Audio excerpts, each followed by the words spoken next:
మనం గత టాపిక్లో కేంద్ర రాష్ట్రాల మధ్య శాసన సంబంధాలు డిస్కస్ చేసుకున్నాం. అదేవిధంగా ఈరోజు ఆ టాపిక్ కంటిన్యూ చేసుకుంటాం. ముఖ్యంగా భారత రాజ్యాంగం ప్రకారము జాబితాలు మొత్తం 3 రకాలని చెప్పేసుకున్నాం. కేంద్ర జాబితాలో ప్రస్తుతం 100 అంశాలు ఉంటే, రాష్ట్ర జాబితాలో 61 అంశాలు ఉంటే, ఉమ్మడి జాబితాలో 52 అంశాలు ఉన్నాయి. ఇక్కడ మరో అంశం ఏంటంటే, భారతదేశంలో కొన్ని ప్రత్యేక పరిస్థితుల్లో రాష్ట్ర జాబితాపై కూడా పార్లమెంట్ శాసనం చేసే అవకాశం ఉన్నది. వాస్తవానికి ఇక్కడ గమనించవలసిన అంశం ఏంటంటే, రాష్ట్ర జాబితా మీద రాష్ట్ర ప్రభుత్వానికి అధికారం ఉంటుంది. రాష్ట్ర ప్రభుత్వమే చట్టం చేస్తుంది, రాష్ట్ర ప్రభుత్వం చట్టం మారుస్తుంది, చట్టాన్ని రద్దు చేసేది రాష్ట్ర ప్రభుత్వానికి ఉంటుంది.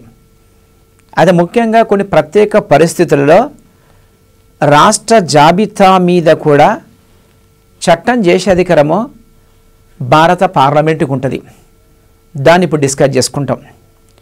ఫస్ట్, భారత రాజ్యాంగంలో ఆర్టికల్ 249 ప్రకారం 249 ఆర్టికల్ ప్రకారం జాతీయ ప్రయోజనం దృష్ట్యా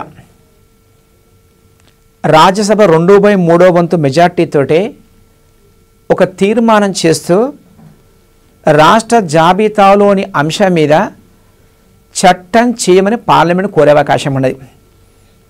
ఇక్కడ ముఖ్యంగా తీర్మానం ఫస్ట్ చేసే రాజ్యసభ మాత్రమే.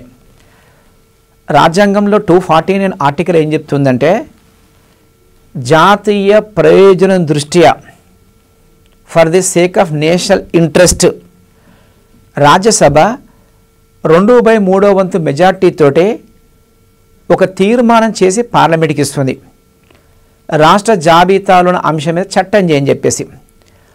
అప్పుడు భారతదేశంలో పార్లమెంటు రాజ్యసభ తీర్మానం మేరకు చట్టం చేసే అవకాశం ఉన్నది. ఈ చట్టము 1 సంవత్సరం అమల్లో ఉంటుంది. అవసరం అనుకుంటే, పొడిగించాలనుకుంటే మళ్ళీ సేమ్ అదే ప్రొసీజర్ రాజ్యసభ తీర్మానం చేసేసి పార్లమెంట్ చట్టం ద్వారా మరో సంవత్సరం పొడిగించే అవకాశం ఉన్నది. ఈ విధంగా భారతదేశంలో వాస్తవానికి కేంద్ర రాష్ట్రాల మధ్య సంబంధాలు విభజించినప్పటికీ రాష్ట్ర జాబితాల అంశం మీద పార్లమెంట్ చట్టం చేసే అవకాశం ఉన్నది. గతంలో కొన్నిసార్లు ఈ బిట్ ఎగ్జామ్లో వచ్చింది. జాతీయ ప్రయోజనం దృష్ట్యా రాష్ట్ర జాబితాలోని అంశం మీద చట్టం చేయమని తీర్మానం చేసేది ఎవరంటే కేవలం రాజ్యసభకు అధికారం ఉంది. ఈ అధికారం మాత్రం లోక్సభకు లేదు. రాజ్యసభ అనేది రాష్ట్రాల సభ గనక, రాష్ట్రాల ప్రాతినిధ్యం వహిస్తుంది గనక రాష్ట్ర జాబితాల అంశం మీద చట్టం చేయని తీర్మానం చేసే కేవలం రాజ్యసభ మాత్రమే. అదేవిధంగా కొన్నిసార్లు ఎగ్జామ్లో మరో విధంగా బిట్టు వస్తుంది. భారత రాజ్యాంగం 249 ఆర్టికల్ ప్రకారము రాష్ట్ర జాబితా మీద చట్టం చేసే అధికారం ఎవరికి ఉంటుందంటే ఇక్కడ ఆన్సర్ భారత పార్లమెంటు. విద్యార్థులు గమనించండి, తీర్మానం చేసేది మాత్రం రాజ్యసభ, దానికి అనుగుణంగా చట్టం చేసేది మాత్రం పార్లమెంటు. ఈ విధంగా 249 చెప్తుంది.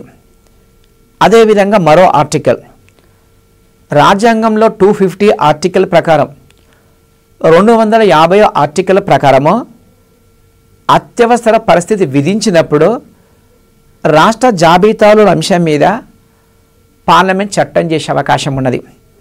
ఇక్కడ చూడండి, ఎమర్జెన్సీ విధించేదో 352 ఆర్టికల్ ప్రకారం, రాష్ట్రపతి పాలన విధించే 356 ఆర్టికల్. అదేవిధంగా భారతదేశంలో ఎమర్జెన్సీ విధించినప్పుడు రాష్ట్ర జాబితాలోని అంశం మీద కూడా పార్లమెంట్ చట్టం చేయొచ్చు అని చెప్పేసి 250 ఆర్టికల్ చెప్తుంది. ఈ చట్టం 6 నెలలు అమల్లో ఉంటుంది. ఇక్కడ ముఖ్యంగా గమనించవలసింది ఏంటంటే, 249 ఆర్టికల్ ప్రకారం చట్టం చేస్తే మాత్రము సంవత్సరం పాటు అమల్లో ఉంటుంది. 250 ప్రకారం చట్టం చేస్తే మాత్రము కేవలం 6 నెలలు ఉంటుంది.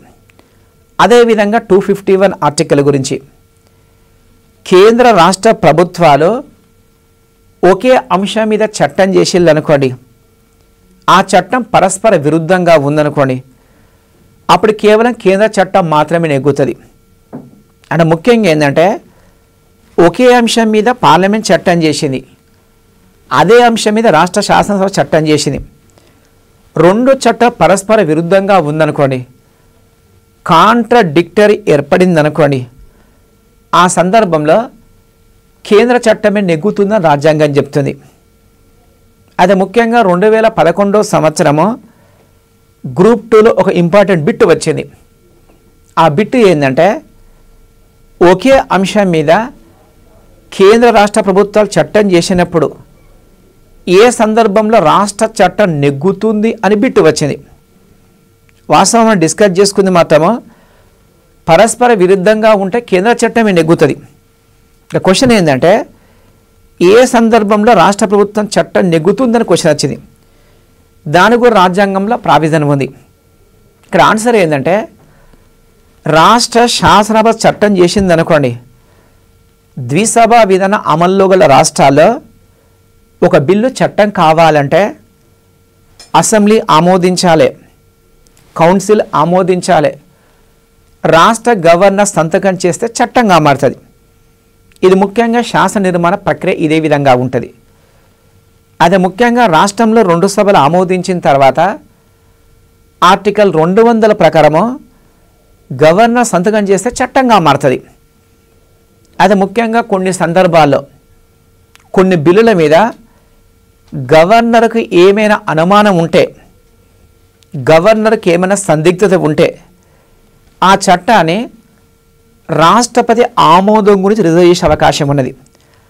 భారత రాజ్యాంగంలో 201వ ఆర్టికల్ ప్రకారం రాష్ట్ర శాసననిర్మాణ శాఖ చేసిన చట్టాన్ని రాష్ట్రపతి ఆమోదం గురించి పంపే అధికారము రాజ్యాంగంలో 201 ఆర్టికల్ గవర్నర్ కల్పించింది. ఈ విధంగా గవర్నర్ పంపిన తర్వాత రాష్ట్రపతి అనుమతితోటి ఆ చట్టం చేసిన తర్వాత ఈ చట్టం పార్లమెంట్ చట్టం విరుద్ధంగా ఉందనుకోండి, అప్పుడు మాత్రం కేవలం రాష్ట్ర చట్టాన్ని నెగ్గుతుంది. అంటే ముఖ్యంగా మన ఆన్సర్ ఏంటంటే రాష్ట్రపతి ముందస్తు అనుమతితోటి రాష్ట్ర శాసనసభ చట్టం చేస్తే ఆ చట్టం కేంద్ర చట్ట విరుద్ధంగా ఉన్నప్పుడు రాష్ట్ర చట్టం నెగ్గుతుందని చెప్పేసి 2011లో గ్రూప్ 2లో బిట్టు వచ్చింది. ఇది ముఖ్యంగా మరో అంశం. అదేవిధంగా 252 ఆర్టికల్ ప్రకారం 252 ఆర్టికల్ ప్రకారము 2 లేక ఎక్కువ రాష్ట్రాలు వాటి ఉమ్మడి ప్రయోజనం కొరకు ఒక చట్టం చేయని పార్లమెంట్ కోరే అవకాశం ఉన్నది. ముఖ్యంగా రాష్ట్ర జాబితాలో ఉన్న కొన్ని అంశాల మీద ఉమ్మడి ప్రయోజనం పొందే నిమిత్తము 2 లేక 3 రాష్ట్రాలు చట్టం చేయని పార్లమెంట్ కోరే అవకాశం ఉన్నది. ముఖ్యంగా శాంతి భద్రత సంబంధించిన చాలా సందర్భాల్లో రాష్ట్రాలు ఈ విధంగా కోరినాయి. గతంలో మావోయిస్ట్ తీవ్రం ఎక్కువగా ఉన్నప్పుడు కొన్ని రాష్ట్రాలు ఉమ్మడి ప్రయోజనం కొరకు శాంతి భద్రతలు అనే అంశము వాస్తవానికి రాష్ట్ర జాబితాలోని అంశము.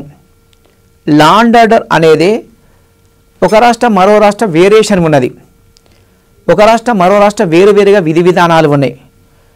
అది ముఖ్యంగా కొన్ని సందర్భాల్లో ఈ యొక్క ఉమ్మడి రాష్ట్రాలు వాటి సమిష్టి ప్రయోజనం కొరకు చట్టం చేయని పార్లమెంట్ కోరిన సందర్భాలు ఉన్నాయి. దీని గురించి 252 ఆర్టికల్ చెప్తుంది. ఈ విధంగా భారతదేశంలో ఉమ్మడి రాష్ట్రాల ప్రయోజన కొరకు భారతదేశంలో పార్లమెంట్ కొన్ని చట్టాలు చేసింది. అందులో ముఖ్యంగా చెప్పుకోవాల్సింది 1953 సంవత్సరంలో చేసిన ఎస్టేట్ చట్టము అనేది, ఎస్టేట్ యాక్ట్ అనేది 1953లో కేంద్ర ప్రభుత్వం చేసింది. రెండవ ముఖ్యమైన చట్టము జల కాలుష్య నివారణ చట్టము. జల కాలుష్య నివారణ చట్టాన్ని 1974 సంవత్సరంలో ఇందిరాగాంధీ ప్రభుత్వం ఈ చట్టం చేసిళ్ళు. మరో చట్టం తీసుకుంటే పట్టణ ఆస్తుల గరిష్ట భూ పరిమితి చట్టము. పట్టణ ఆస్తుల గరిష్ట పరిమితి చట్టము 1976 సంవత్సరంలో ఇందిరాగాంధీ ప్రభుత్వం చేసింది. మరో చట్టము మానవ అవయవాల అక్రమ మార్పిడి నిషేధ చట్టాన్ని 1994 సంవత్సరంలో పివి ప్రభుత్వం చేసింది. 1994 సంవత్సరంలో కేంద్రంలో కాంగ్రెస్ ప్రభుత్వము పివి నరసింహారావు నాయకత్వంలో మానవ అవయవాల మార్పిడి నిషేధ చట్టం చేసింది. ఈ విధంగా 252 ఆర్టికల్ ప్రకారము భారతదేశంలో పార్లమెంట్ చట్టం చేసింది. మరో ఆర్టికల్ డిస్కస్ చేసుకుంటే 253 ఆర్టికల్ ప్రకారం అంతర్జాతీయ ఒప్పందాల అమలుకు రాష్ట్ర జాబితాలోని అంశం మీద పార్లమెంట్ చట్టం చేసే అవకాశం ఉన్నది. ఇక్కడ ముఖ్యంగా భారత ప్రభుత్వం అనేది ప్రపంచంలో వేరే దేశాలతో అగ్రిమెంట్ చేసుకున్నారనుకోండి, ఆ యొక్క అగ్రిమెంట్ అమలు కొరకు, ఆ ఒప్పందాల అమలు కొరకు ఏమైనా చట్టాలు చేస్తే ఆ చట్టం రాష్ట్ర జాబితా సంబంధించిన అమల్లోకి ఉంటుందని చెప్పేసి 253 ఆర్టికల్ చెప్తుంది. ఈ విధంగా భారతదేశంలో పార్లమెంటు కొన్ని చట్టాలు ప్రత్యేకంగా చేసింది. అందులో ముఖ్యంగా ఫస్ట్ చట్టము 1960 సంవత్సరంలో నెహ్రూ ప్రభుత్వం జెనీవా ఒప్పంద చట్టం చేసింది. జెనీవా ఒప్పందం మేరకు ఒక ప్రత్యేక చట్టం 1960లో చేసిరు. రెండవది హైజాకింగ్ వ్యతిరేక చట్టాన్ని 1982 సంవత్సరంలో ఇందిరాగాంధీ ప్రభుత్వం చేసింది. ఈ రెండు చట్టాలు జెనీవా ఒప్పంద చట్టం 1960, హైజాకింగ్ వ్యతిరేక చట్టం 1982, ఈ రెండు చట్టాలు అంతర్జాతీయ ఒప్పందాల అమలు నేపథ్యంలో ఈ చట్టాలు కేంద్ర ప్రభుత్వం చేసింది. ఈ విధంగా మనకి గమనించవలసింది ఏంటంటే, భారత రాజ్యాంగం ప్రకారం వాస్తవానికి ఏంటంటే కేంద్ర జాబితా కేంద్రమే చట్టం చేస్తుంది, రాష్ట్ర జాబితా రాష్ట్రమే చట్టం చేస్తుంది, ఉమ్మడి జాబితా కంబైన్డ్గా చట్టం చేసే అవకాశం ఉన్నది.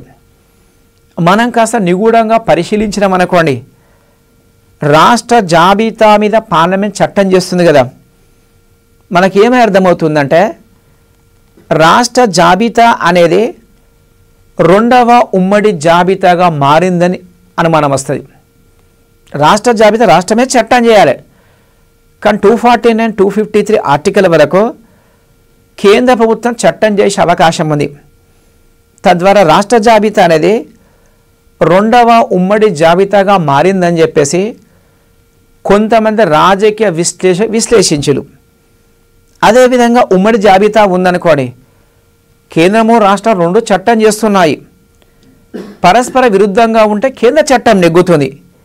తద్వారా ఉమ్మడి జాబితా అనేది రెండవ అవశిష్ట అధికారంగా మారిందని చెప్పేసి కొంతమంది కామెంట్ చేశారు.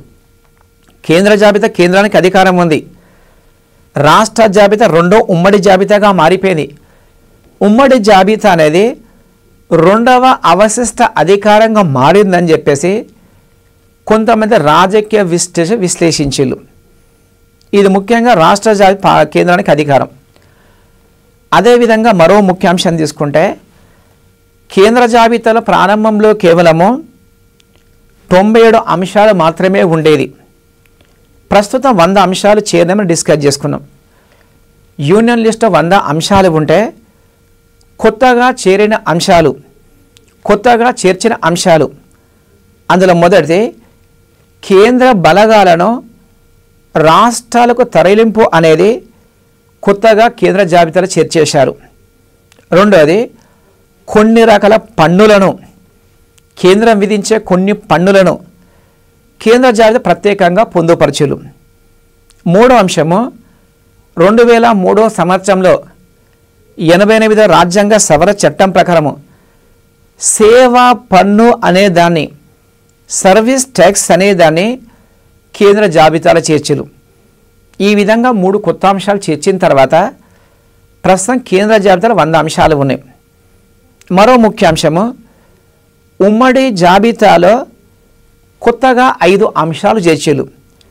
రాష్ట్ర జాబితా 66 అంశాలు ఉండేది, ఉమ్మడి జాబితా 47 అంశాలు ఉండేది.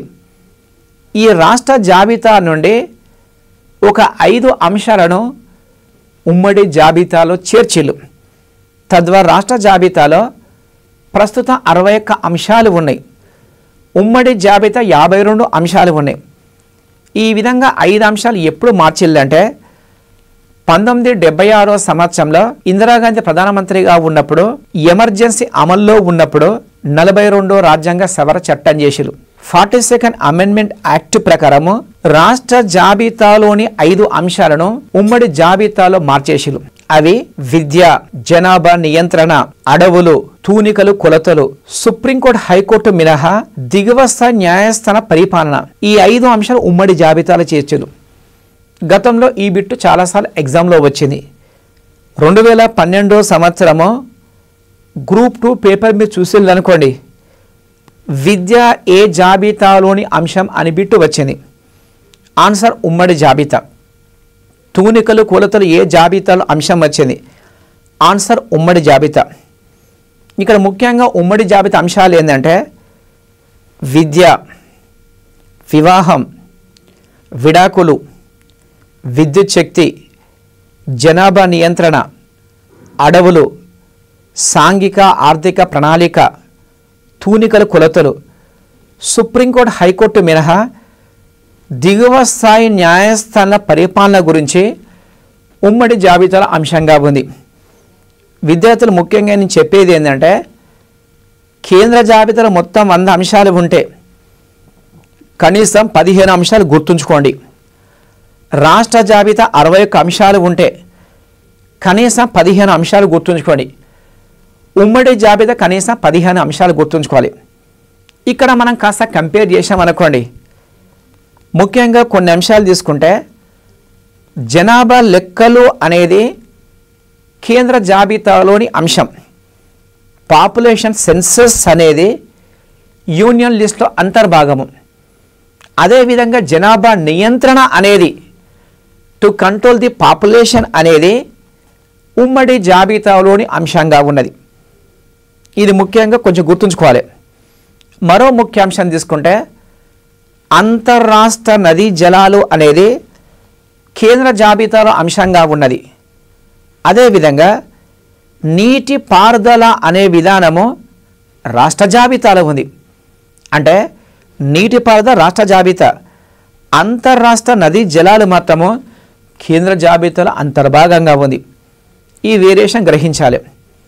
మరో ముఖ్యాంశము సుప్రీంకోర్టు, హైకోర్టు అనేది మాత్రము కేంద్ర జాబితాలోని అంశంగా ఉన్నది. అదేవిధంగా సుప్రీంకోర్టు, హైకోర్టు మినహా దిగువ స్థాయి న్యాయస్థాన పరిపాలన అనేది మాత్రము ఉమ్మడి జాబితాలోని అంశంగా ఉన్నది. ఈ విధంగా మీరు కంపేర్ చేస్తే తప్పకుండా మంచిగా గుర్తుండే అవకాశం ఉంటుంది. ఎగ్జామ్లో మ్యాక్సిమం స్కోర్ చేసే అవకాశం ఉన్నది. ఇక్కడ మరో అంశం తీసుకుంటే కేంద్ర రాష్ట్రాల పాలన సంబంధించి ముఖ్యంగా ఒక ప్రత్యేకంగా సిద్ధాంతం ఉన్నది. ఒక సిద్ధాంతాన్ని సుప్రీంకోర్టు చెప్పింది. ఆ సిద్ధాంతము డాక్ట్రిన్ ఆఫ్ ఫిత్ అండ్ సబ్స్టాన్స్ సిద్ధాంతము అంటారు. డాక్ట్రిన్ ఆఫ్ ఫిత్ అండ్ సబ్స్టాన్స్ సిద్ధాంతం అంటారు. ఈ సిద్ధాంతం ముఖ్యాంశం ఏంటంటే కేంద్ర ప్రభుత్వం ఒక చట్టం చేసిందనుకోండి, రాష్ట్ర ప్రభుత్వం చట్టం చేసిందనుకోండి, ఆ చట్టము అనేది ఒక జాబితాలోని అంశం మీద చట్టం చేసినప్పుడు మరో జాబితాలోనికి ఎన్కూర చేయిందనుకోండి, మరో జాబితా చొచ్చుకొని పోయిందనుకోండి, ఆ చట్టం రద్దుగా అక్కడ కొనసాగుతుందని చెప్పేసి సుప్రీంకోర్టు జడ్జిమెంట్ ఇచ్చింది. దీన్నే డాక్ట్రిన్ ఆఫ్ ఫిత్ అండ్ సబ్స్టాన్స్ అంటారు. ముఖ్యంగా భారతదేశంలో సుప్రీంకోర్టు 2 కేసుల్లో ఈ సిద్ధాంతం చెప్పింది. అందులో మొదటి case southern pharmaceutical versus Kerala రాష్ట్రం కేసులో 1981 సంవత్సరంలో సుప్రీంకోర్టు జడ్జిమెంట్ ఇచ్చింది. సదరన్ ఫార్మాస్యూటికల్ వర్సెస్ కేరళ రాష్ట్రం కేసులో తొలిసారిగా సుప్రీంకోర్టు జడ్జిమెంట్ ఇచ్చింది. రెండవ ముఖ్యమైన కేసు చావ్లా వర్సెస్ రాజస్థాన్ కేసులో 1990 సంవత్సరంలో సుప్రీంకోర్టు జడ్జిమెంట్ ఇచ్చింది. మేబీ మీకు ఎగ్జామ్లో బిట్ రావచ్చు. డాక్ట్రిన్ ఆఫ్ ఫిత్ అండ్ సబ్స్టాన్స్ అనే సిద్ధాంతాన్ని భారతదేశంలో సుప్రీంకోర్టు ఏ కేసులో చెప్పిందంటే అయితేనో సదరన్ ఫార్మాస్యూటికల్ కేసు అవుతుంది, లేదంటే చావ్లా వర్సెస్ రాజస్థాన్ కేసు కింద చెప్పచ్చు. ఇదన్నీ భారతదేశంలో ముఖ్యంగా కేంద్రము రాష్ట్రాల మధ్య గల శాసన సంబంధంలో అంతర్భాగంగా చెప్పుకోవచ్చు. ప్రస్తుతం రెండో అంశం డిస్కస్ చేసుకుంటాం. దీన్నే పరిపాలన సంబంధాలు అంటారు. దీన్నే అడ్మినిస్ట్రేటివ్ రిలేషన్స్ అంటారు.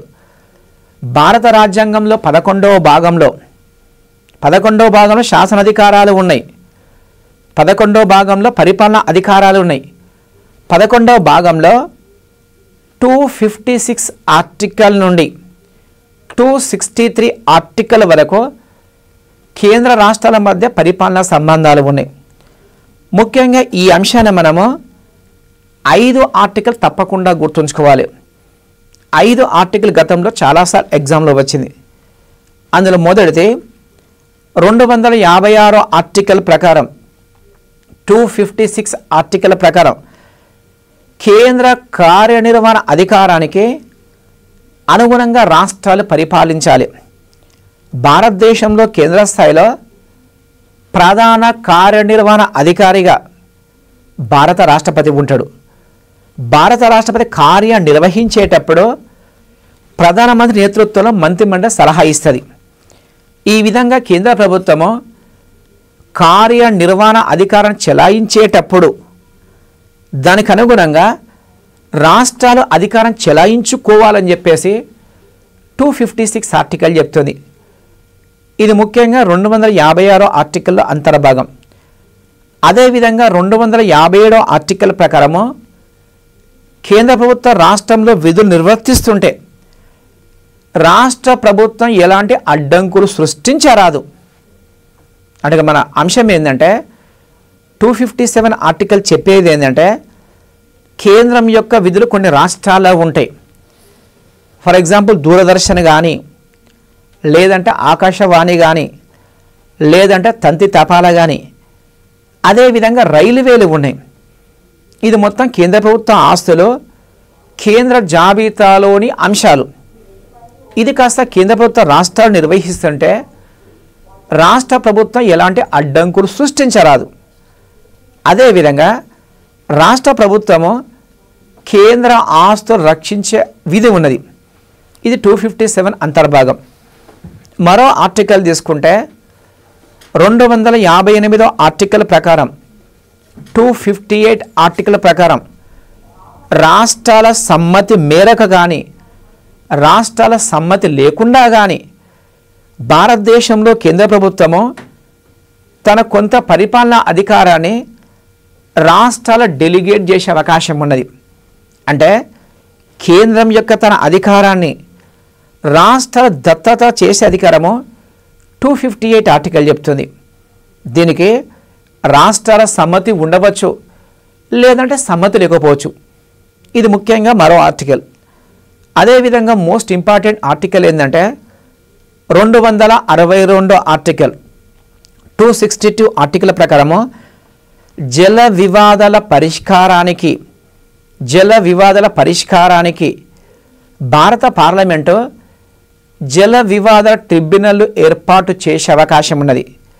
భారతదేశంలో కొన్ని నదా జలాలు అంతర్రాష్ట్ర నదీ జలాలు ఉన్నాయి. ఈ అంతర్రాష్ట్ర నదీ జలాలు ఏమైనా సమస్యలు వచ్చినప్పుడు దాని పరిష్కారం కొరకు జల వివాద ట్రిబ్యునల్ ఏర్పాటు చేయవచ్చు అని చెప్పేసి 262 ఆర్టికల్ చెప్తుంది. దీనికి అనుగుణంగా 1956 సంవత్సరంలో రాష్ట్రాలు పునర్విభజించిన తర్వాత భారతదేశంలో పార్లమెంటు జల వివాదాల చట్టం ప్రత్యేకంగా చేసింది. భారతదేశంలో వాటర్ డిస్ప్యూట్ యాక్ట్ అనేది ఏ సంవత్సరంలో చేసిందంటే 1956 సంవత్సరంలో చేసింది. దీనికి అనుగుణంగా ఇప్పటికీ భారతదేశంలో మొత్తము 8 జల వివాదాల ట్రిబ్యునల్ ఏర్పాటు చేసిళ్ళు. వాటర్ డిస్ప్యూట్ ట్రిబ్యునల్స్ అనేదాన్ని మొత్తం 8 ఏర్పాటు చేసిరు. దీనికి ఎగ్జామ్లో 1 బిట్ వచ్చే అవకాశం ఉన్నది. ముఖ్యంగా జల వివాద ట్రిబ్యునల్ తీసుకుంటే ఫస్ట్ నర్మదా జల వివాదాల ట్రిబ్యునల్ 1969 సంవత్సరంలో ఇందిరాగాంధీ ప్రధానమంత్రిగా ఉన్నప్పుడు పార్లమెంట్ చట్టం ద్వారా దీన్ని ఏర్పాటు చేసిళ్ళు. నర్మదా జలాల ట్రిబ్యునల్ని 1969లో ఏర్పాటు చేసిళ్ళు. నర్మదా నదీ జలాలను రాజస్థాన్ రాష్ట్రము, గుజరాత్ రాష్ట్రము, మధ్యప్రదేశ్ రాష్ట్రము, మహారాష్ట్ర ఏ విధంగా పంచుకోవాలో సూచనలు ఇవ్వడానికి నర్మదా ట్రిబ్యునల్ ఏర్పాటు చేశారు. అదే 1969 సంవత్సరంలో గోదావరి ట్రిబ్యునల్ ఏర్పాటు చేశారు. గోదావరి నదీ జలాలను ఏ విధంగా పంచుకోవాలి, మహారాష్ట్ర రాష్ట్రము, మధ్యప్రదేశ్ రాష్ట్రము, అప్పటి ఆంధ్రప్రదేశ్ రాష్ట్రము, ప్రస్తుతం తెలంగాణ కూడా వర్తిస్తుంది. గోదావరి జలాలు పంచుకోవడానికి 1969 సంవత్సరంలో మరో ట్రిబ్యునల్ ఏర్పాటు చేశారు. మూడోది కృష్ణా నదీ జలాల ట్రిబ్యునల్. కృష్ణా నదీ జలాలను ఏ విధంగా పంచుకోవాలనో మహారాష్ట్ర, కర్ణాటక, ఆంధ్రప్రదేశ్, ప్రస్తుతం తెలంగాణ కూడా ఏ విధంగా పంచుకోవాలనో సలహాలు ఇవ్వడానికి కృష్ణానది ట్రిబ్యునల్ 1969 ఏర్పాటు చేశారు. ఈ కృష్ణానది ట్రిబ్యునల్నే బచావత్ ట్రిబ్యునల్గా చెప్పుకోవచ్చు. బచావత్ నేతృత్వంలో ట్రిబ్యునల్ అపాయింట్ చేశారు. ఇది 1973 సంవత్సరంలో తన నివేదిక సమర్పించింది. అదేవిధంగా మరో ట్రిబ్యునల్ తీసుకుంటే 1986 సంవత్సరంలో 1926 సంవత్సరంలో రావి బియాస్ ట్రిబ్యునల్ ఏర్పాటు చేశారు. ఇది భారతదేశంలో 4వ ట్రిబ్యునల్. రావి బియాస్ నదీ జలాలను పంజాబ్, హర్యానా రాష్ట్రాలు ఏ విధంగా పంచుకోవాలో సలహాలు ఇవ్వడానికి రావి బియాస్ ట్రిబ్యునల్ ఏర్పాటు చేశారు. అదేవిధంగా 1990 సంవత్సరంలో కావేరీ జలవివాద ట్రిబ్యునల్ ఏర్పాటు చేశారు. ఇది భారతదేశంలో 5వ ట్రిబ్యునల్. కావేరీ నదీ జలాలను తమిళనాడు రాష్ట్రము, కర్ణాటక రాష్ట్రము, కేరళ రాష్ట్రము, పుదుచ్చేరి ఏ విధంగా పంచుకోవాలో సూచించడానికి కేఎన్ సింగ్ నేతృత్వంలో కావేరీ నదీ జల ట్రిబ్యునల్ ఏర్పాటు చేశారు. ఇది భారతదేశంలో 5వ ట్రిబ్యునల్. అదేవిధంగా 2004 సంవత్సరంలో కేంద్రంలో యూపీఏ ప్రభుత్వము 6వ ట్రిబ్యునల్ ఏర్పాటు చేసింది. ఇదే కృష్ణా నది జల ట్రిబ్యునల్. కృష్ణా నది జలాలను దాని పరివాహక రాష్ట్రాలు ఏ విధంగా పంచుకోవాలో సూచించడానికి బ్రజేష్ కుమార్ నేతృత్వంలో కృష్ణా నది జలాల మీద 2వ ట్రిబ్యునల్ ఏర్పాటు చేశారు. అదేవిధంగా 2010 సంవత్సరంలో భారతదేశంలో యూపీఏ ప్రభుత్వము మరో 2 ట్రిబ్యునల్ ఏర్పాటు చేశారు. అందులో 7వ ట్రిబ్యునల్ వంశధార ట్రిబ్యునల్. వంశధార నదీ జలాలను ఒడిశా, ఏపీ ఏ విధంగా పంచుకోవాలో సూచించడానికి వంశధార ట్రిబ్యునల్ ఏర్పాటు చేశారు. అదే 2010 సంవత్సరంలో 8వ ట్రిబ్యునల్ ఏర్పాటు చేశారు, మహాదమి ట్రిబ్యునల్. మహాదమి వాటర్ను మహారాష్ట్ర రాష్ట్రము, కర్ణాటక రాష్ట్రము, గోవా ఏ విధంగా పంచుకోవాలో సూచించడానికి మహాదమి ట్రిబ్యునల్ ఏర్పాటు చేశారు. ఈ విధంగా భారతదేశంలో ముఖ్యంగా జల వివాద ట్రిబ్యునల్ ఏర్పాటు అనేది 262 ఆర్టికల్ చెప్పేస్తుంది. దానికి అనుగుణంగా చట్టం చేసింది 1956 సంవత్సరంలో చేశారు. ప్రస్తుతం ఇప్పటి మొత్తము 8 జల వివాద ట్రిబ్యునల్ ఏర్పాటు చేశారు. ఇక్కడ మీకు ఇంపార్టెంట్ ఏంటంటే కృష్ణానది జలాల మీద మొదటి ట్రిబ్యునల్ చైర్పర్సన్ ఎవరంటే బచావత్, గుర్తుంచుకోండి. 2వ ట్రిబ్యునల్ చైర్పర్సన్ ఎవరంటే బ్రజేష్ కుమార్, గుర్తుంచుకోండి. అదేవిధంగా కావేరీ జలాల మీద మాత్రము కేఎన్ సింగ్ నేతృత్వంలో ట్రిబ్యునల్ ఏర్పాటు చేశారు. ఈ విధంగా భారతదేశంలో జల వివాద పరిష్కారం కొరకు 262 ఆర్టికల్లో ప్రత్యేకంగా అంశాలు పొందుపరిచిల్లు. కేంద్ర రాష్ట్రాల మధ్య పరిపాలనా సంబంధాల మరో ముఖ్యాంశము అంతర్రాష్ట్ర మండలి ఏర్పాటు. దీన్నే ఇంటర్ స్టేట్ కౌన్సిల్ అంటారు. ఎగ్జామ్లో ఎప్పటికీ మనకు ఒక్క బిట్టు అంతర్రాష్ట్ర మండలికి వచ్చే అవకాశం ఉన్నది. భారత రాజ్యాంగంలో 263 ఆర్టికల్ ప్రకారం అంతర్రాష్ట్ర మండలిని ఏర్పాటు చేసే అధికారము భారత రాష్ట్రపతి రాజ్యాంగం కల్పించింది. పరిపాలనా సంబంధాల అంతర్భాగంగా పరిపాలనా సంబంధాల సహకారానికే అంతర్రాష్ట్ర మండలి రాష్ట్రపతి ఏర్పాటు చేయవచ్చు. ప్రత్యేకంగా 263 ఆర్టికల్ చెప్పేస్తుంది. అంతర్రాష్ట్ర మండలి యొక్క నిర్మాణం తీసుకుంటే, అంతర్రాష్ట్ర మండలి స్ట్రక్చర్ తీసుకుంటే, అంతర్రాష్ట్ర మండలికి భారత ప్రధానమంత్రి చైర్పర్సన్గా ఉంటాడు. అదేవిధంగా భారతదేశంలో అన్ని రాష్ట్రాల ముఖ్యమంత్రులు ఇందులో సభ్యులుగా ఉంటారు. వీరితో పాటు కేంద్ర పాలిత ప్రాంతాల పాలకులు, అదేవిధంగా ఢిల్లీ, పాండిచ్చేరి ముఖ్యమంత్రులు ఇందులో సభ్యులుగా ఉంటారు. ఇక్కడ ముఖ్యంగా గమనించవలసింది ఏంటంటే, భారత ప్రధానమంత్రి చైర్పర్సన్గా ఉంటాడు. మిగతా సభ్యులు తీసుకుంటే 29 రాష్ట్రాల ముఖ్యమంత్రులు అంతర్రాష్ట్ర మండలి సభ్యులుగా ఉంటారు. ఢిల్లీ, పాండిచ్చేరి అనేది ప్రత్యేక హోదా గల కేంద్రపాలిత ప్రాంతాలు, ప్రత్యేకంగా శాసనసభలు ఉన్న కేంద్రపాలిత ప్రాంతాలు. ఆ 2 రాష్ట్రాల ముఖ్యమంత్రి సభ్యత్వం ఉంటుంది. అదేవిధంగా శాసనసభ లేని కేంద్రపాలిత ప్రాంతాలు, మిగతా 5 కేంద్రపాలిత ప్రాంతాల్లో పాలకులు ఇందులో సభ్యత్వం ఉంటుంది. కొన్నిసార్లు రాష్ట్రాల గవర్నర్ కూడా సభ్యత్వం ఉంటుంది. అది ఏ సందర్భం అంటే, ఒక రాష్ట్రంలో రాష్ట్రపతి పాలన విధించింది అనుకోండి, అప్పుడు రాష్ట్రంలో ముఖ్యమంత్రి ఉండడు. ఆ సందర్భంలో గవర్నర్కి అవకాశం ఉంటుంది. అటు రాష్ట్రపతి పాలన విధించిన రాష్ట్రాల గవర్నర్లకు సభ్యత్వం ఉంటుంది. ఈ విధంగా దీని స్ట్రక్చర్ ఏర్పడుతుంది.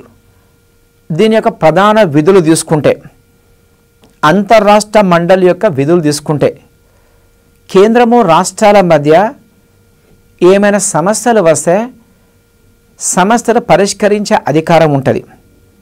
2, రాష్ట్రాల మధ్య, కొన్ని రాష్ట్రాలు మరికొన్ని రాష్ట్రాల మధ్య ఏమైనా సమస్యలు వస్తే అంతర్రాష్ట్ర మండలి పరిష్కరిస్తుంది. 3వది, ప్రభుత్వ విధానం సంబంధించి అన్ని రాష్ట్రాల మధ్య ఏకాభిప్రాయం సాధించడానికి అంతర్రాష్ట్ర మండలి కృషి చేస్తుంది.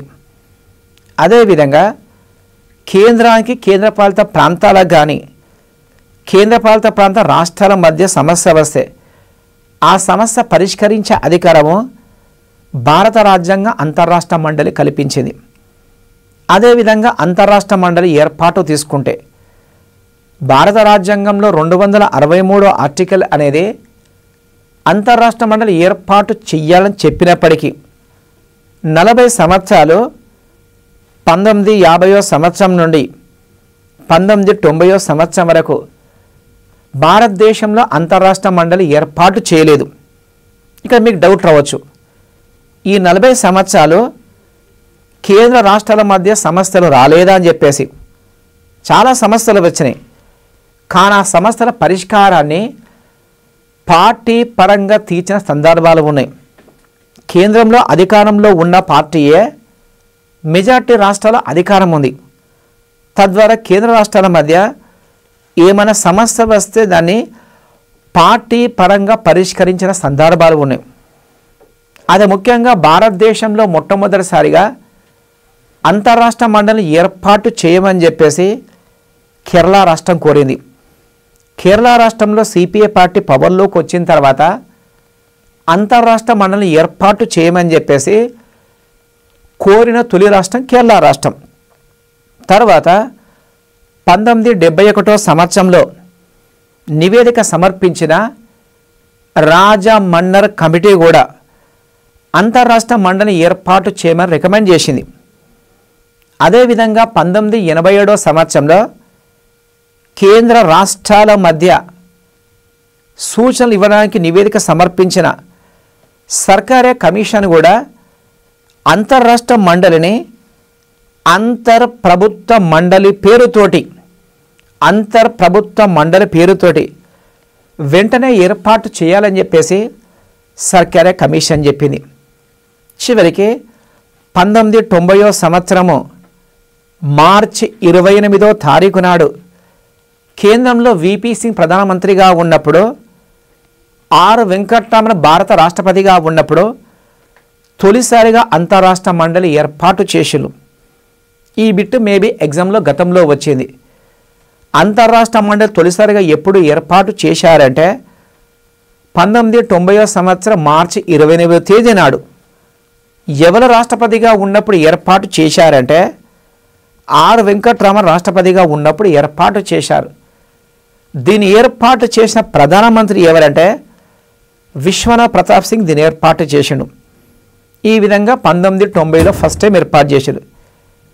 తర్వాత 1991వ సంవత్సరంలో అంతర్రాష్ట్ర మండలి సంబంధించి సచివాలయాన్ని ఢిల్లీలో ఏర్పాటు చేసిరు. 1991లో న్యూఢిల్లీలో ఇంటర్ స్టేట్ కౌన్సిల్ సెక్రటరీ ఏర్పాటు చేసిరు. ఇది ముఖ్యంగా మరో అంశంగా చెప్పుకోవచ్చు. అదేవిధంగా 1996వ సంవత్సరంలో 1996లో అంతర్రాష్ట్ర మండలి సంబంధించిన ఒక స్థాయి సంఘము, ఒక స్టాండింగ్ కమిటీ ఏర్పాటు చేశారు.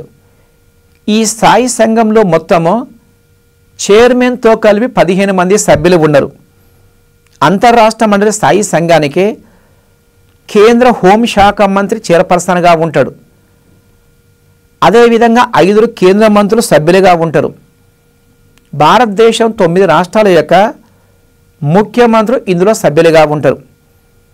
ఇక్కడ ముఖ్యంగా విద్యార్థులు గమనించండి, అంతర్రాష్ట్ర మండలి చైర్మన్ భారత ప్రధానమంత్రి ఉంటాడు, అన్ని రాష్ట్రాల ముఖ్యమంత్రులు ఉంటారు, కేంద్రంలో 6 క్యాబినెట్ మంత్రులు ఉంటారు, కేంద్ర పాలిత ప్రాంతాల పాలకులు ఉంటారు, రాష్ట్రపతి పాలన విధించిన గవర్నర్లు ఉంటారు.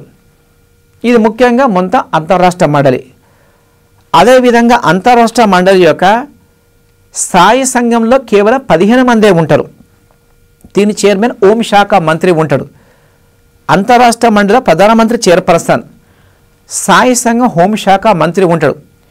హోంశాఖ మంత్రి అంతర్రాష్ట్ర మండలిలో సభ్యునిగా ఉంటారు.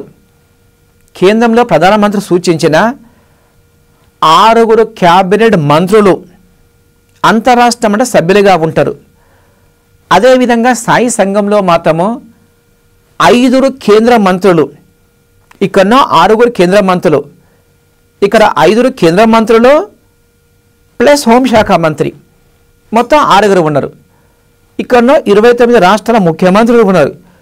ఇక్కడ 9 రాష్ట్ర ముఖ్యమంత్రులు ఉంటారు. ఈ విధంగా 1996వ సంవత్సరంలో అంతర్రాష్ట్ర మండలి స్థాయి సంఘాన్ని ఏర్పాటు చేశారు. ఈ స్థాయి సంఘం మెయిన్ ఉద్దేశం ఏంటంటే కేంద్ర రాష్ట్రాల మధ్య వచ్చే సమస్యలను నిరంతరంగా మొత్తం వాచ్ చేయడానికి, నిరంతరంగా నిఘా పెట్టేసి సమస్య పరిష్కారం కృషి చేయడం అనేది స్థాయి సంఘం మెయిన్ ఉద్దేశంగా చెప్పుకోవచ్చు. అదేవిధంగా ఇటీవల అంశం తీసుకుంటే వాస్తవానికి అంతర్రాష్ట్ర మండలి అనేది సంవత్సరం కనీసం 3 సార్లు సమావేశం కావాలి. 3 సార్లు సమావేశం ఏర్పాటు చేయాలని చెప్పేసి రాజ్యాంగం ప్రత్యేకంగా నిర్దేశిస్తున్నది. కానీ ప్రస్తుతం ఆ విధంగా అయితలేదు. 1990వ సంవత్సరంలో మొదటిసారిగా సమావేశం అయితే 2006వ సంవత్సరంలో మన్మోహన్ సింగ్ ప్రధానమంత్రిగా ఉన్నప్పుడు అంతర్రాష్ట్ర మండలి 10వ సమావేశం జరిగింది. అండ్ ముఖ్యంగా 1990వ సంవత్సరం నుండి 2006వ సంవత్సరము 16 సంవత్సరాల్లో కేవలం 10 సార్లు సమావేశమైంది. అదేవిధంగా 11వ సమావేశము ఇటీవల జరిగింది. 2016వ సంవత్సరము జూలై 16వ తారీఖు నాడు భారత ప్రధానమంత్రి నరేంద్ర మోడీ చైర్పర్సన్గా 11వ అంతర్రాష్ట్ర మండలి సమావేశం జరిగింది. ఇది కరెంట్ అఫైర్స్లో మీకు ఇంపార్టెంట్.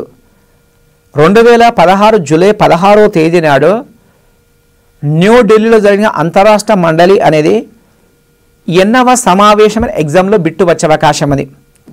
అది మాత్రం 11వ సమావేశం.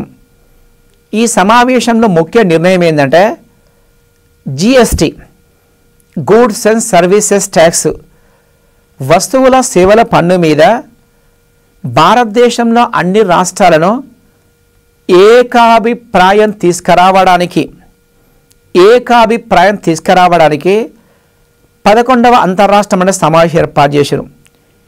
ఈ సమావేశంలో మరో ముఖ్యాంశం ఏంటంటే కేంద్రము రాష్ట్రాల మధ్య సహకార సంబంధాలు కొనసాగాలని చెప్పేసి, కోఆపరేటివ్ రిలేషన్ కొనసాగించాలని చెప్పేసి ఇంటర్ స్టేట్ కౌన్సిల్ తీర్మానం చేసింది. ఇది ముఖ్యంగా ఇటీవల అంశంగా చెప్పుకోవచ్చు. ఈ విధంగా భారత రాజ్యాంగంలో కేంద్రము రాష్ట్రాల మధ్య పరిపాలన సంబంధాలు ఉన్నాయి.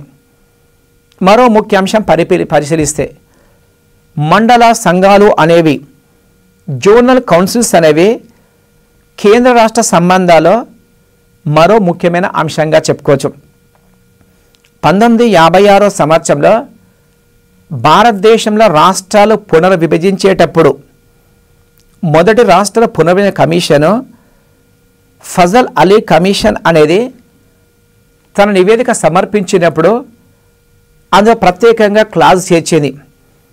కొత్తగా రాష్ట్రాలు ఏర్పాటు చేస్తే రాష్ట్రాల మధ్య సమస్య వచ్చే అవకాశం ఉన్నది. ఆ సమస్య పరిష్కారానికి మండల సంఘాలు ఏర్పాటు చేయాలని చెప్పేసి ఫజల్ అలీ కమిషన్ చెప్పింది. స్టేట్ రీఆర్గనైజేషన్ కమిషన్ చెప్పింది. అదేవిధంగా 1956 సంవత్సరంలో భారత రాజ్యాంగం 7వ రాజ్యాంగ సవరణ చట్టం చేసిరు. 7వ రాజ్యాంగ సవరణ చట్టం ప్రకారము 14 రాష్ట్రాలు 6 కేంద్రపాలిత ప్రాంతాలు ఏర్పాటు చేసిరు. అదే సందర్భంలో భారత పార్లమెంట్ చట్టం ప్రకారము మండల సంఘాలు అనే దాన్ని ఏర్పాటు చేశారు.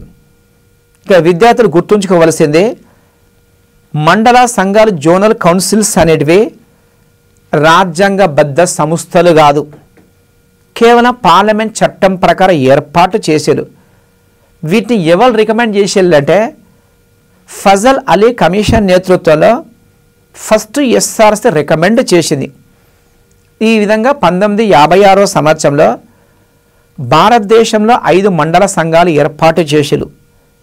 ఈ మండల సంఘాలు అనేటివి చట్టబద్ధమైన సంస్థలు, సలహా సంఘాలు, రాజ్యాంగ భద్రత మాత్రం లేదు, గుర్తుంచుకొని.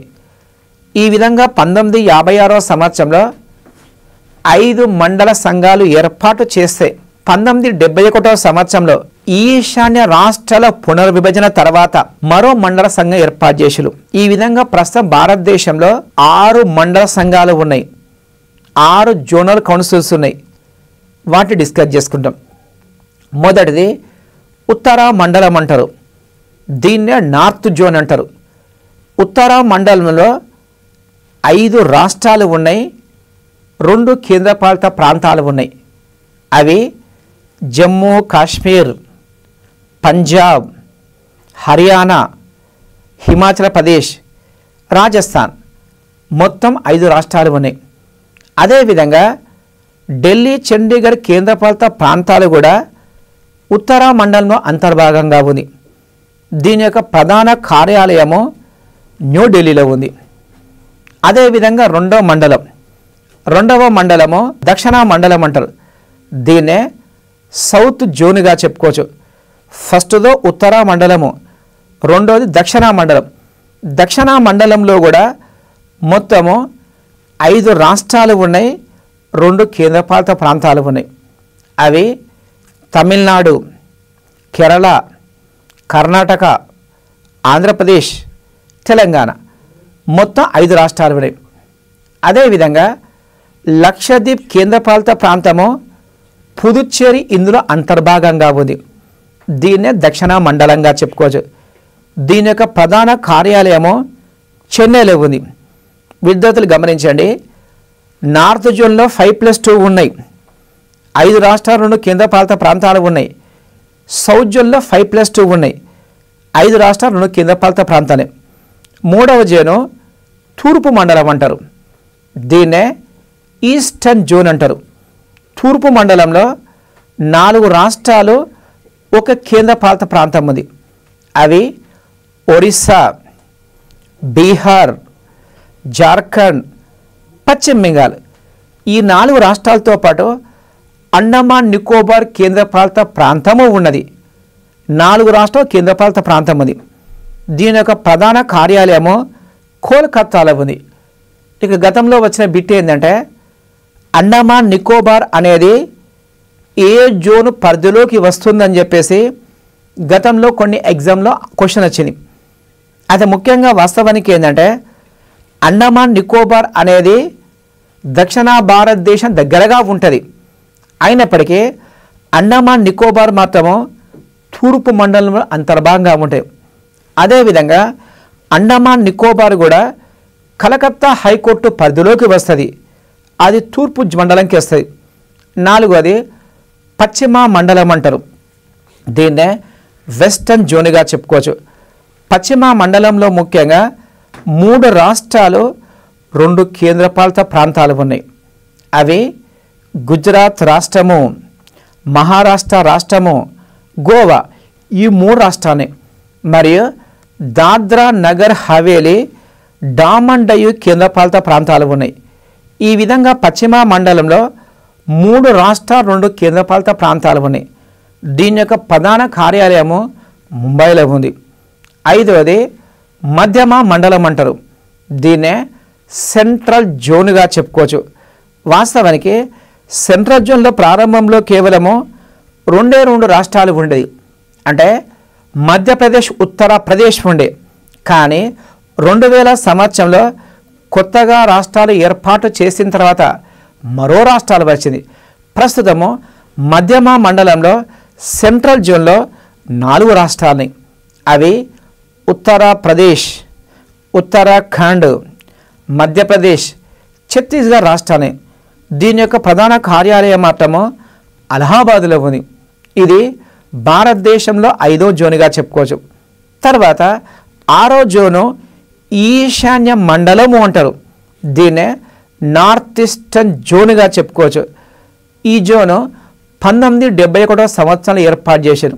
అంటే ఈశాన్య రాష్ట్రాలను పునర్విభజించిన తర్వాత ఈశాన్య రాష్ట్రాల మధ్య ఏమైనా సమస్య పరిష్కారానికి నార్త్ ఈస్టర్న్ జోన్ ఏర్పాటు చేశారు.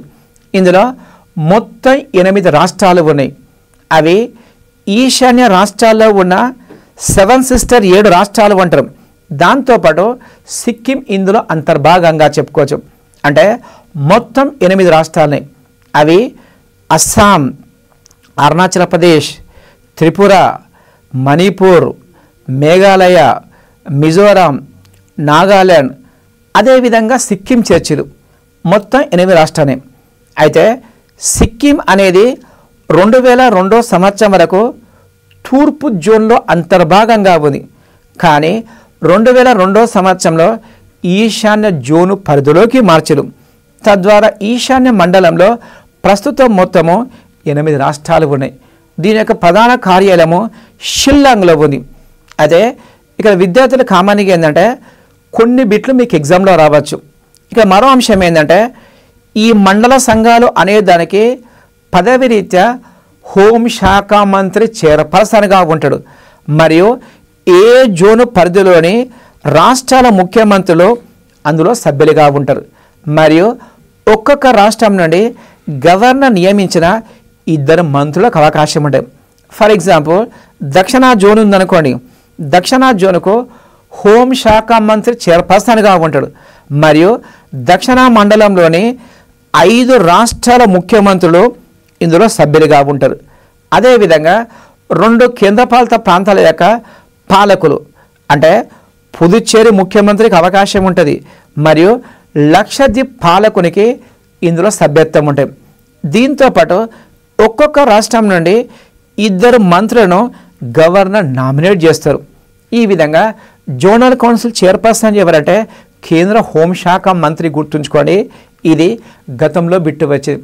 అయితే జోనల్ కౌన్సిల్ ముఖ్య ఉద్దేశం తీసుకుంటే ఇది రాష్ట్రాల మధ్య 2 రాష్ట్రాల మధ్య లేదా ఆ జోన్లో ఉన్న రాష్ట్రాల మధ్య ఏమైనా సమస్య వస్తే సమస్య పరిష్కారానికి జోనల్ కౌన్సిల్ కృషి చేస్తుంది.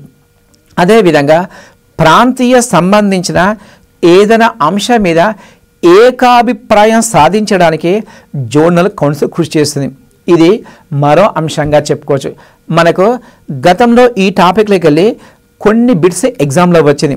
దాన్ని ప్రస్తుతం విశ్లేషిస్తాం.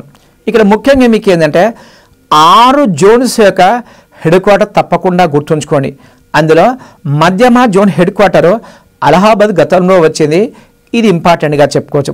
తర్వాత జోనల్ కౌన్సిల్స్ అనేది కేవలము చట్టబద్ధమైన సంస్థలు, అదేవిధంగా సలహా సంస్థలుగా మాత్రం ఉంటాయి.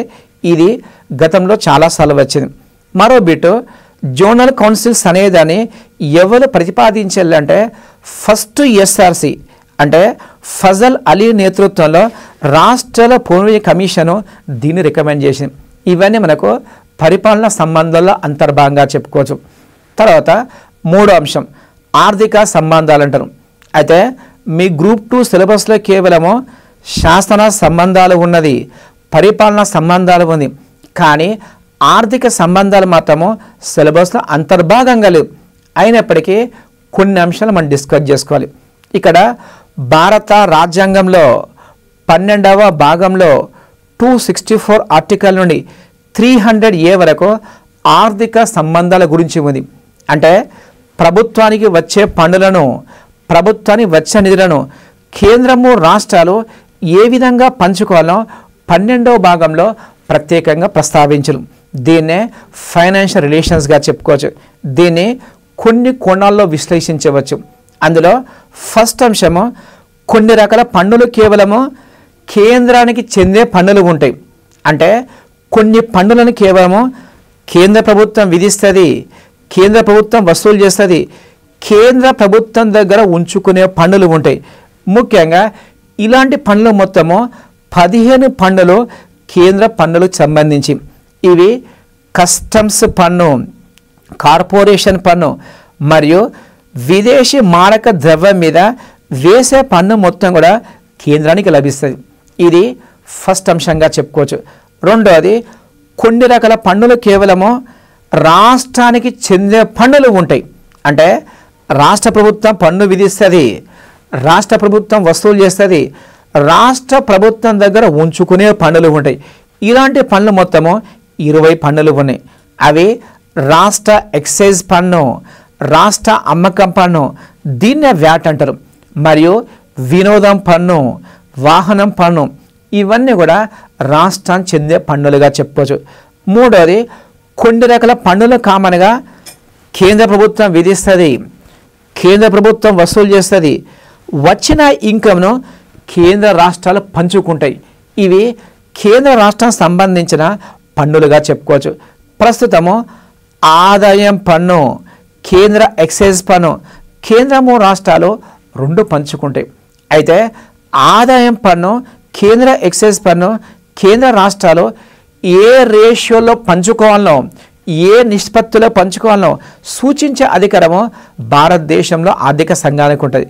ఇది మరో అంశంగా చెప్పుకోవచ్చు. తర్వాత 4వ అంశము కొన్ని రకాల పన్నులను కేంద్ర ప్రభుత్వం విధిస్తుంది, కేంద్ర ప్రభుత్వం వసూలు చేస్తుంది, వచ్చిన ఇన్కమ్ను రాష్ట్రాలకు ఇస్తుంది. ఇది 4వ రకం పన్నుగా చెప్పుకోవచ్చు.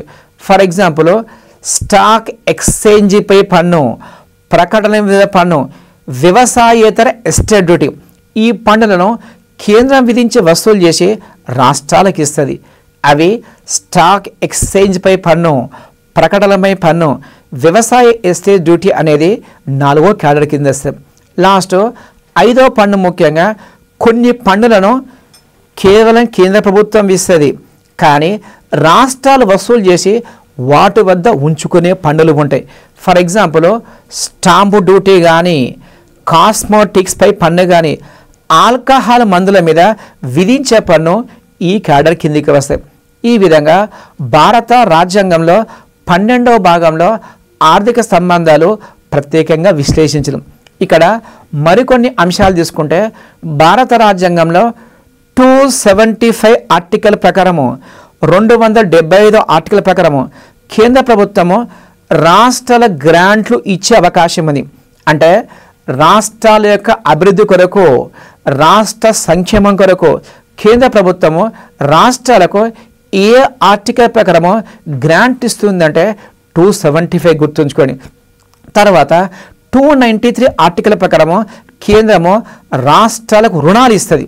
అంటే 275 ఆర్టికల్ మాత్రము కేంద్ర రాష్ట్రాల గ్రాంట్ ఇస్తుంది, 293 ఆర్టికల్ ప్రకారము కేంద్ర రాష్ట్రాలకు రుణాలు ఇస్తాయి. ఈ విధంగా భారతదేశంలో రాష్ట్ర ప్రభుత్వాలు కేంద్రం నుండి రుణం తీసుకోవచ్చు, ప్రజల నుండి రుణం తీసుకోవచ్చు, సంస్థల రుణం తీసుకోవచ్చు. తర్వాత కేంద్ర ప్రభుత్వ అనుమతితోటి విదేశీ సంస్థల నుండి కూడా రుణం తీసుకునే అధికారము రాష్ట్ర ప్రభుత్వానికి ఉంటుంది. మరో ఆర్టికల్ 292 తీసుకుంటే 292 అనేది కేంద్రం యొక్క రుణాల గురించి చెప్తుంది. అంటే కేంద్ర ప్రభుత్వము రుణాలు ఏ విధంగా చేయొచ్చో 292 ఆర్టికల్ ప్రత్యేకంగా చెప్తుంది. ఇది మరో అంశంగా చెప్పుకోవచ్చు. తర్వాత 280 ఆర్టికల్ ప్రకారము భారత రాష్ట్రపతి ఆర్థిక సంఘాన్ని ఏర్పాటు చేసే అవకాశం ఉంది. దీన్నే ఫైనాన్స్ కమిషన్గా చెప్పుకోవచ్చు.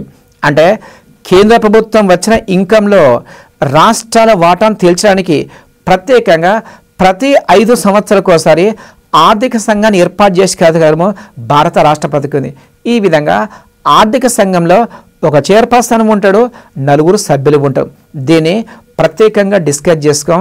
ఇవన్నీ మనకు ఆర్థిక సంబంధాల్లో అంతర్భాగంగా చెప్పుకోవచ్చు. ప్రస్తుతం మన టాపిక్ కేంద్ర రాష్ట్రాల మధ్య సంఘర్షణ డిస్కస్ చేసుకుంటాం.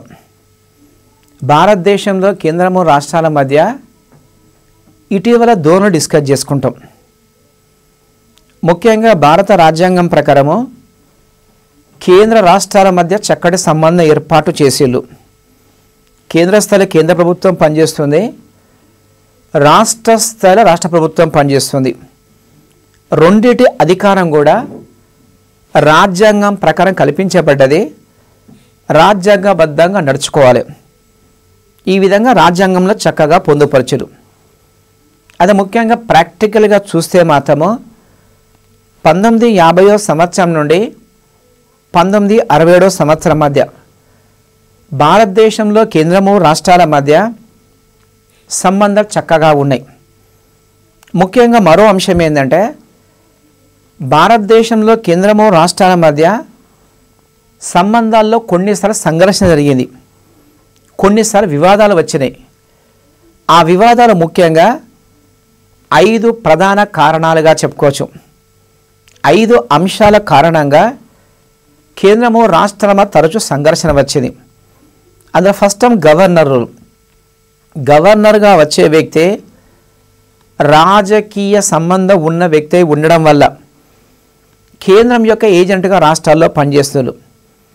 కొన్నిసార్లు రాష్ట్రంలో మెజారిటీ ఉన్న ప్రభుత్వం తొలగించిన సందర్భాలు ఉన్నాయి. గవర్నర్ వ్యవస్థ ద్వారా కేంద్ర రాష్ట్రాల మధ్య తరచూ సంఘర్షణ వచ్చింది. రెండవ ముఖ్యాంశము రాష్ట్రపతి పాలన విధింపు. భారత రాజ్యాంగంలో 356 ఆర్టికల్ ప్రకారము రాష్ట్రంలో రాజ్యాంగబద్ధంగా పరిపాలన కొనసాగనప్పుడు రాష్ట్రపతి పాలన విధించే అధికారము భారత రాష్ట్రపతి రాజ్యాంగం కల్పించింది. అది ముఖ్యంగా కొన్నిసార్లు ఎలాంటి కారణం లేకుండా కేవలం ఒక్క కలం పోటుతోటి రాష్ట్ర ప్రభుత్వం రద్దు చేసేసి రాష్ట్రపతి పాలన విధించిన సందర్భాలు ఉన్నాయి. ఫర్ ఎగ్జాంపుల్ తీసుకుంటే 1977వ సంవత్సరంలో జనతా పార్టీ పవర్లోకి వచ్చింది. మొరార్జీ దేశాయ్ భారతదేశంలో ప్రధానమంత్రి అయ్యాడు. మొరార్జీ దేశాయ్ ప్రభుత్వము ఒక్క కలం పోటుతోటి నాటి భారత రాష్ట్రపతికి బీడీ జట్టికి సలహా ఇస్తే బీడీ జట్టి తాత్కాలిక రాష్ట్రపతిగా ఉన్నాడు.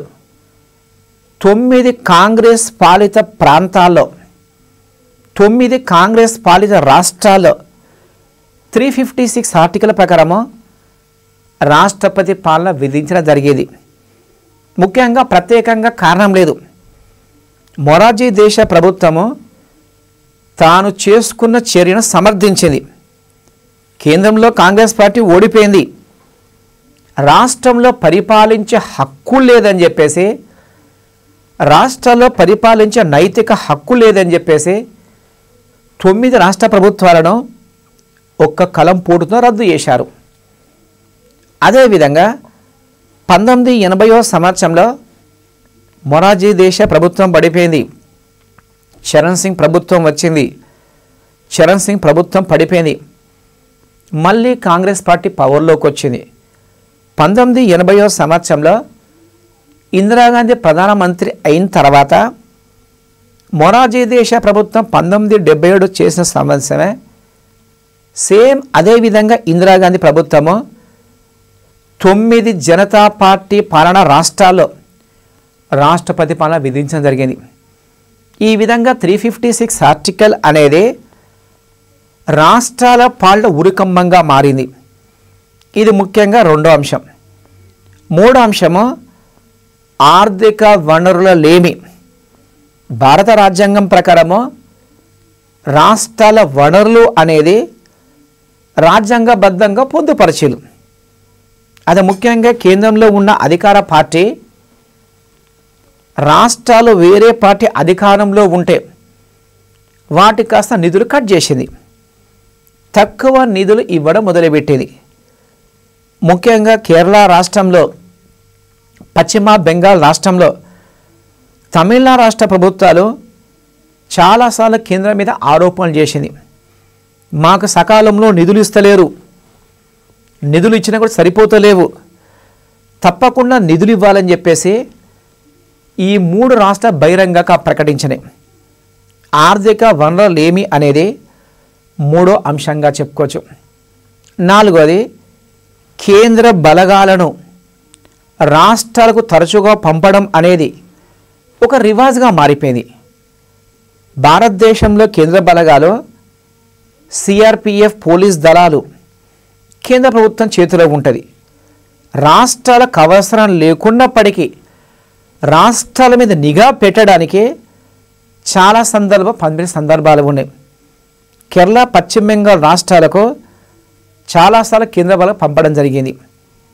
అదేవిధంగా మరో ముఖ్య అంశం ఐదోది అఖిల భారత సర్వీస్ ఉద్యోగులు.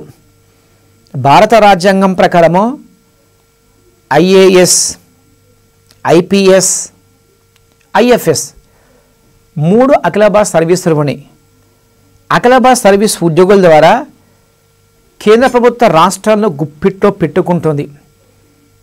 రాష్ట్ర ప్రభుత్వాలను ఆల్ ఇండియా సర్వీసెస్ ఉద్యోగుల ద్వారా నియంత్రించిన సందర్భాలు ఉన్నాయి. ఈ విధంగా ఈ 5 అంశాలు కేంద్ర రాష్ట్రాల సంఘర్షణ ప్రధాన కారణంగా ఉంది.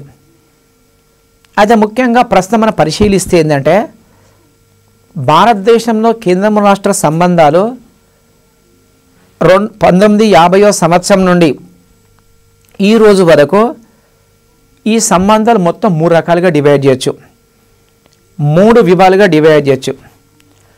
1950వ సంవత్సరం నుండి 1967వ సంవత్సరం వరకు మొదటి దశగా చెప్పుకోవచ్చు. 1967వ సంవత్సరం నుండి 1989వ సంవత్సరం వరకు రెండవ దశగా చెప్పుకోవచ్చు. 1989వ సంవత్సరం నుండి 2014వ సంవత్సరం వరకు మూడవ దశగా చెప్పుకోవచ్చు. ముఖ్యంగా ఒక రాజకీయ విశ్లేషకుడు విశ్లేషించాడు. మీరు మాత్రం అన్యదా భావించకండి, జస్ట్ మీకు ఈజీగా అర్థం కావడానికి ఆ రాజకీయ విశ్లేషణ మీకు వివరిస్తాను. భారత రాజ్యాంగం అనేది కేంద్రము రాష్ట్ర ప్రభుత్వాలు తల్లి కూతుళ్ళ వల్ల ఉండాలని చెప్పేసింది. కేంద్ర రాష్ట్ర ప్రభుత్వాల సంబంధము తల్లి కూతుల సంబంధంగా ఉండాలని చెప్పేసింది. అదేవిధంగా 1950వ సంవత్సరం నుండి 1967వ సంవత్సరం వరకు తల్లి కూతుళ్ళ సంబంధంగా ఉన్నది. కేంద్రం అనే తల్లి రాష్ట్రం అనే కూతురును పూర్తిగా పట్టించుకున్నది. రాష్ట్ర సంక్షేమానికి కేంద్రం ప్రయత్నించింది. ఇది ముఖ్యంగా ఫస్ట్ స్పెల్గా చెప్పుకోవచ్చు. మీరు అన్యదా భావించకండి, ఎవరిని బాధ పెట్టే ఉద్దేశంతో కాదు, జస్ట్ మీకు అర్థం కావడానికి ఒక రాజకీయ విశ్లేషకుని విశ్లేషిస్తున్నా. అదేవిధంగా 1967వ సంవత్సరం నుండి 1989వ సంవత్సరం మధ్య కేంద్రము రాష్ట్ర సంబంధాలు రెండవ దశగా చెప్పుకోవచ్చు. దీన్ని ఏమంటారంటే అత్త కోడల సంబంధంగా మారిందని చెప్పుకోవచ్చు. కేంద్రము అనే అత్త, రాష్ట్రము అనే కోడలను రాజరంపాన పెట్టిన సందర్భాలు ఉన్నాయి. ముఖ్యంగా కేంద్ర ప్రభుత్వం అనేది ప్రతిపక్ష పార్టీలు పవర్లో ఉన్న రాష్ట్రాలను పూర్తిగా నియంత్రించడం మొదలుపెట్టింది. 356 ఆర్టికల్ విధించడం కానీ, ఆర్థిక వనరులు కట్ చేయడం కానీ, సిఆర్పిఎఫ్ దళాలను పంపించడం కానీ, వాళ్లకు వ్యతిరేకంగా ఉన్న వాళ్ళు గవర్నర్గా నియమించడం, ఈ విధంగా పూర్తిగా అత్తా కూడా సంబంధంగా మారిపోయింది. కేంద్ర రాష్ట్రాన్ని పూర్తిగా నియంత్రించింది. అదేవిధంగా 1989 సంవత్సరం నుండి 2014 సంవత్సరం వరకు, ప్రస్తుత ఎన్డీఏ ప్రభుత్వం వచ్చేంత వరకు భారతదేశంలో కేంద్రము రాష్ట్ర సంబంధాలు 3వ దశగా చెప్పుకోవచ్చు. ఈ దశలో సంబంధం ఏ విధంగా ఉందంటే మోడర్న్ అత్త కోడల సంబంధం అంటారు. ముఖ్యంగా చాలామంది విశ్లేషిస్తూ అంటారు, మోడర్న్ అత్త కోడలంటే కోడలే అత్తను డామినేట్ చేసే సందర్భం ప్రస్తుతం ఉంది. ముఖ్యంగా 1989 సంవత్సరం తర్వాత రాష్ట్రాలు కేంద్రం మీద ఆధిపత్యం చెలాయిస్తున్నది. ఎందుకంటే 1989 సంవత్సరంలో భారతదేశంలో దాదాపు సంకీర్ణ యుగాలు వచ్చింది. ఈ సంకీర్ణ ప్రభుత్వాల్లో కేంద్ర ప్రభుత్వం యొక్క ఉనికి, కేంద్ర ప్రభుత్వం యొక్క స్థిరత్వం అనేది రాష్ట్ర ప్రభుత్వాల మీద ఆధారపడి ఉంది. గతంలో మనందరూ తెలుసు, తమిళనాడులో డిఎంకే పార్టీ కానీ, తమిళనాడులో ఏడిఎంకే పార్టీ కానీ, ఉమ్మడి ఆంధ్రప్రదేశ్లో తెలుగుదేశం పార్టీ కానీ, పశ్చిమ బెంగాల్లో మమతా బెనర్జీ పార్టీ, వీళ్ళందరూ ప్రాంతీయ పార్టీలు. వీళ్ళు ముఖ్యంగా ఏంటంటే కేంద్రాన్ని నియంత్రించేసి ఎక్కువ మొత్తంలో ప్రయోజనం పొందింది. రాష్ట్రాన్ని చూస్తే కేంద్రమే భయపడుతున్నది. ఈ విధంగా సంబంధాలు విశ్లేషించవచ్చు. అయితే ముఖ్యంగా రాజ్యాంగ స్ఫూర్తి అనేది విఘాతం కలిగించ ఉండద్దంటే కేంద్ర రాష్ట్రాలు అనేటివి పరస్పరం సహకరించుకున్నప్పుడు మాత్రమే భారత రాజ్యాంగ స్ఫూర్తి సార్థకమయ్యే అవకాశం ఉన్నది.